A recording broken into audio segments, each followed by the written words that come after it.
अक्सर मुझे ऐसे ही किस्से याद आते हैं मौसम के हिसाब से।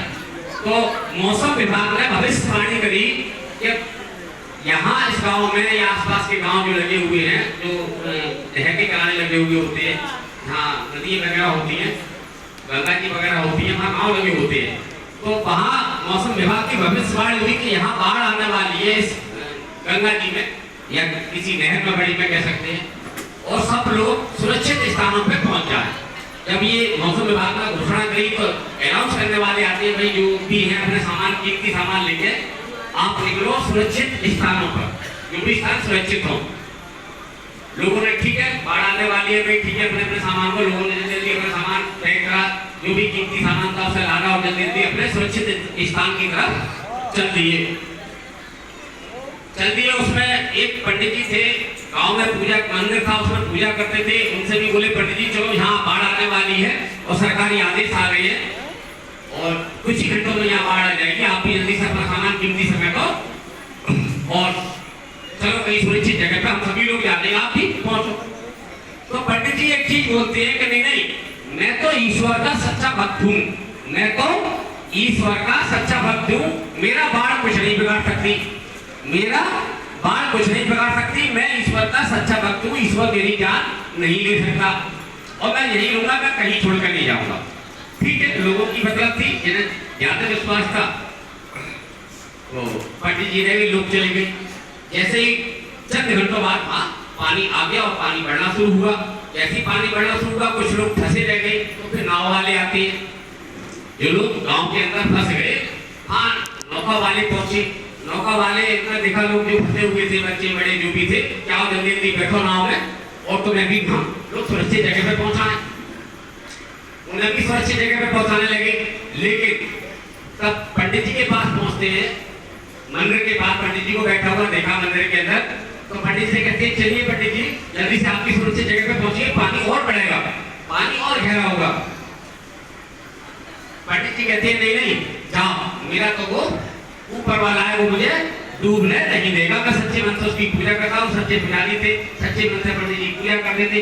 मंदिर के चबूतरे पर बैठ गए, पानी बढ़ते ही मंदिर का चबूतरा थोड़ा ऊंचा होता है, वहां बैठे बोले ईश्वर मेरी रक्षा करेगा। ठीक है, वो नाका वाले भी जो नाव लेके आए थे वो भी सुरक्षित स्थान पर पहुंच गए, पंडित जी को छोड़ गए। पानी लगातार बढ़ना शुरू हुआ, पानी बढ़ना शुरू हुआ, पूरा गांव डूब गया, वो चबूतरा भी मंदिर का डूबना शुरू हो गया, उसके ऊपर भी पानी चढ़ गया। वो पंडित जी लगातार मंदिर की गुम्बद की तरफ बढ़ते चले जाए, जैसे जैसे पानी बढ़ते चले जाए वो मंदिर की गुम्बद के ऊपर चढ़ते चले जाए, ऊंचाई होती है, गुम्बद की नोक पर पहुंच गए पंडित जी। पानी पूरा मंदिर डूब गया और पंडित जी बैठे हुए थे गुम्बद पे। जब पूरा भयंकर रूप हो गया जब बाढ़ का और पूरा गांव जब डूब गया, तो जाहिर सी बात, उस टाइम हेलीकॉप्टरों की सहायता से लोग आते हैं, सरकारी लोग, और चिड़ी डाल के देखते हैं, जो भी फंसा होता है चिड़ियों द्वारा से उठाया जाता है। जहाँ जब बाढ़ जाते बकराल धारण कर लेती है, बकराल तो हेलीकॉप्टर आया, उसने देखा कोई चोटी पे बैठा हुआ है, उन्होंने इशारा करा, सीढ़ी डाली और कहा इसे पकड़ लो, हम लोग आपको ऊपर ले ले, हम लोग आपको ऊपर उठा ले। आप इसको बड़े इशारे से जो हेलीकॉप्टर वाला ने बोला सीढ़ी डालने के बाद, लेकिन पंडित जी का एक ही जवाब था, नहीं नहीं मुझे तो ऊपर वाला बचाएगा, मुझे तो ऊपर वाला बचाएगा। मैंने सच्चे मन से भगवान की पूजा करी है, सच्चे मन से उसकी सेवा करी है और मुझे वो मारेगा नहीं, मुझे पूर्ण विश्वास है मुझे ऊपर वाला बचाएगा। खैर पानी थोड़ा सा और बड़ा, पंडित जी गए डूब और हो गए खत्म।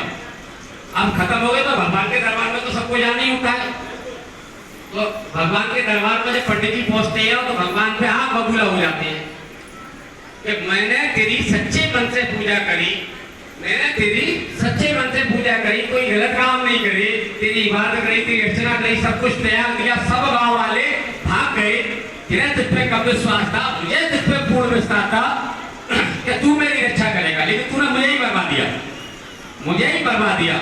जब वो गुस्सा उनका जब शांत हुआ तो भगवान बोलते हैं कि मैं भी नहीं चाहता था कि आप खत्म हो, मैं भी आपको ये नहीं चाहता था कि आप दुनिया छोड़े, मैं आपको मानना नहीं चाहता था। तो बड़े अजीब लगा पंडित जी को, भगवान भी मुझे मानना नहीं चाहते, फिर मैं डूब कैसे गया, मर कैसे गया। तो भगवान ने जब ये बात की, उन्होंने पंडित जी ने पूछा भगवान से तो फिर ऐसा क्या हुआ, मेरी मौत कैसे हुई? तो मौत हुई मैंने पहली दफे तो मैं संकेत दिया। वो संकेत मौसम विभाग द्वारा था कि भाई सुरक्षित स्थानों पे पहुंच जाओ, यहाँ पानी आने वाला है, बाढ़ आने वाली है। लेकिन आपने नहीं मानी। वो मेरे दूत थे, वो मेरे बनाए हुए दूत थे जो वापस करने गए थे। अच्छा, फिर मैंने दोबारा दूत भेजे अपने, यानी दोबारा आप जो नाव वाले पहुंचे आपको लेने के लिए, वो भी मेरे भेजे हुए दूत थे कि आप नाव में बैठते और बाहर निकलते। मैंने उन्हें दिया, आपको बुद्धि दिया आपको, लेकिन आपने फिर भी नाव उसका भी निकाल दिया। तीसरी बार में तो मैं हेलीकॉप्टर लेके स्वयं आया और सीढ़ी डाल के आपसे बोला कि आप पकड़ो मेरे लिए, लेकिन आपको ऐसा करते रहे इसलिए वो पकड़े गई, तो मैं क्या करूंगा? तो साथियों, बस ये है, दोष भगवान को बिल्कुल नहीं देना है। अगर हम गरीब हैं तो इसके पीछे कारण क्या है? अगर हम अमीर ऐसे सिस्टम आए, रास्ता जैसा प्लान हमारे सामने, ऐसा पारदर्शी प्लान जिस कंपनी को चलते हुए आज 23 वर्ष हो गए, इसी का 1 रुपए वाला चेक हो या 1000 वाला चेक हो या 1 लाख वाला चेक हो, एक दिन लेट नहीं होता बिना कहीं। इतने लोग बैठे हुए हैं, या 1000 वाले चेक के भी हम लाख वाले चेक में बैठे हुए हैं, किसी का एक चेक एक दिन लेट नहीं होगा। एक ऐसी कंपनी, एक ऐसा सिस्टम, और एक नहीं सैकड़ों लोग 1 लाख के, 2 लाख के, 6 लाख के ड्रीम हाउस का पैसा ले चुके, फिर भी आपको विश्वास जाके कौन करा सकता है? कहां तक करा सकता है? अगर आप अपने ऊपर विश्वास नहीं करेंगे, जैसे मेटा जी ने बोला था, 3 विश्वास आपको करने होंगे।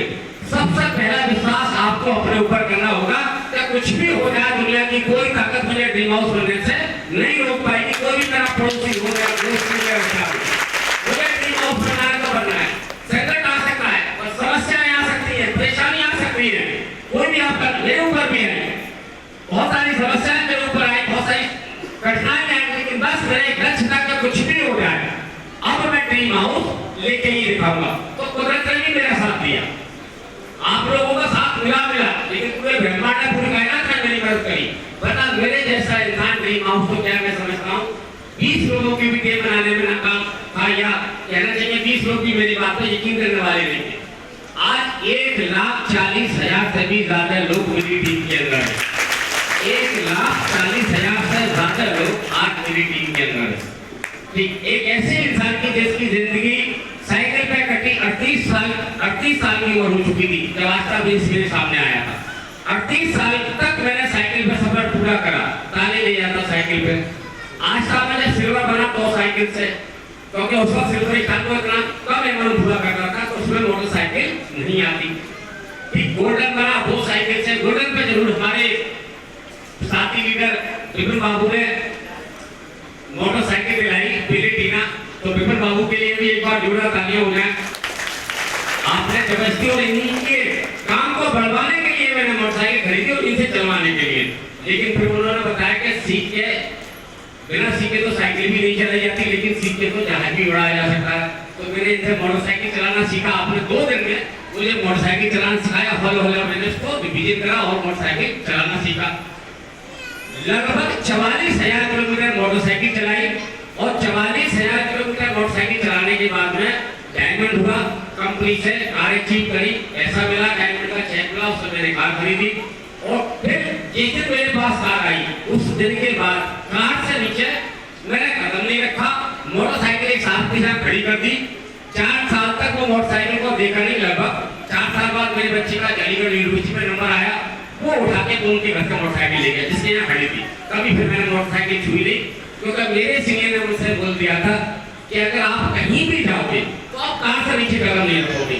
मैंने की था, और बड़ी अजीब कहानी है। जब कार मेरे घर में आई थी उस वक्त की बड़ी अजीब कहानी है। अजीब कहानी क्या है, पागलपन था मेरे ऊपर, और मैं समझता हूँ पागल होना ही दुनिया को बदला है। कोई भी समझदार इंसान कभी भी दुनिया में, मुझे नहीं लगता कि किसी समझदार इंसान ने कोई काम करा दुनिया में। जितने भी काम हुए हैं, जो भी सुविधाएं हम ले रहे हैं, वो सब पागलों की वजह से। समझाने की कोशिश करूंगा, अभी पहले नहीं पड़ी है, पागलों की वजह से हम सुविधाएं क्यों ले रहे हैं। अच्छा, एक चीज बताओ, किसी ने ये घड़ी बनाई होगी, पहली दफा किसने बताया होगा? पहले लोग सूरज का वो देखते थे, सूरज से कितने बजे का समय हो गया। पहली बार जब किसी ने सोचा होगा मैं एक ऐसी चीज बनाऊंगा, लोग रात हो या दिन हो अपने आराम से टाइम देख लेकर, फिक्स देख लेकर, तो घड़ी बनाने की सोची होगी, तो लोगों ने उससे क्या बोला होगा? क्या बोला होगा लोगों ने कि बना देगा ऐसे कोई चीज? क्या कहा होगा? सारा पागल हो गया। अरे ऐसे कैसा हो सकता है? उसमें कैसे चलती रहेगी, 24 घंटे कैसे चलती रहेगी, पागल ही बोला होगा।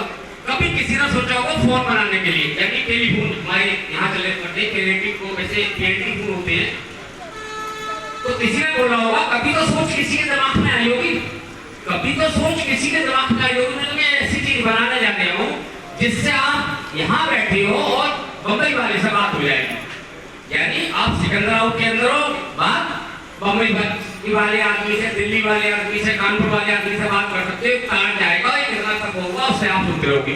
किसी ने सोचा होगा ना पहली बार, तो उससे लोगों ने क्या बोला होगा, ये इतनी दूर आवाज, वो भी तार से चली आएगी, कैसा बेवकूफ है, कैसा पागल हो गया,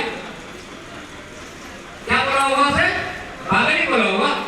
वो भी हुआ, वो आविष्कार भी हुआ।